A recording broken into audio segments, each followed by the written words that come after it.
పాకిస్తాన్ ఆఫ్ఘనిస్తాన్ సరిహద్దుల్లో మరోసారి ఉద్రిక్తతలు భగ్గుమన్నాయి. ఆఫ్ఘాన్ భూభాగంపై పాకిస్తాన్ భద్రతా బలగాలు ఆకస్మిక దాడులకు తెగబడ్డాయి. రాత్రికి రాత్రే పాక్ జరిపిన వైమానిక దాడుల్లో ఏకంగా 36 మంది పౌరులు ప్రాణాలు కోల్పోగా 160 మందికి పైగా తీవ్రంగా గాయపడ్డారు. ఈ దాడులపై ఆఫ్ఘాన్ తాలిబాన్ ప్రభుత్వం తీవ్ర స్థాయిలో మండిపడింది. ఇది ముమ్మాటికి పిరికిపంద చర్య అని అభిప్రాయపడిన తాలిబాన్లు సరైన సమయంలో ప్రతీకారం తీర్చుకుంటామని పాక్ను హెచ్చరించారు. ఆఫ్ఘనిస్తాన్పై మరోసారి పాకిస్తాన్ దాడులకు తెగబడింది. తూర్పు ప్రాంతంలోని 3 ప్రావిన్స్లో పాక్ ఆకస్మిక దాడులు జరిపింది. నిఘా వర్గాల సమాచారం మేరకు పాకిస్తాన్ ఆఫ్ఘనిస్తాన్ సరిహద్దుల్లో నిర్వహించిన ఆపరేషన్లో 29 మంది ఉగ్రవాదులు హతమైనట్లు పాక్ ప్రభుత్వం వెల్లడించింది.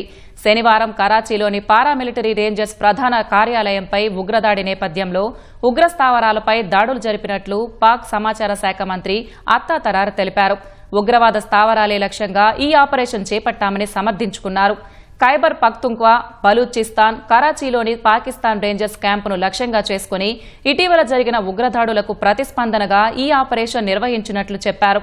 పాక్ ఆఫ్ఘాన్ సరిహద్దు వెంట గ్రౌండ్ ఆపరేషన్ నిర్వహించడంతో పాటు జమాత్ ఉల్ అహ్రార్, ఫిత్నా అల్ ఖవారిజ్ ఉగ్ర స్థావరాలపై దాడులు జరిపినట్లు పాక్ మంత్రి అత్తా తరార్ చెప్పారు.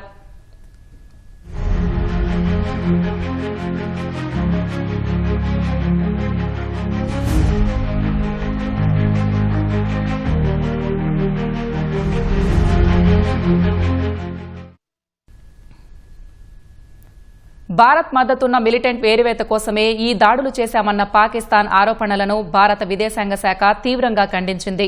విదేశాంగ శాఖ ప్రతినిధి రణధీర్ జైస్వాల్ వీటిని నిరాధార ఆరోపణలుగా కొట్టిపారేశారు. పాకిస్తాన్ ముందు సొంత గడ్డపై ఉన్న ఉగ్రవాదాన్ని అణచివేయాలని హితవు పలికారు.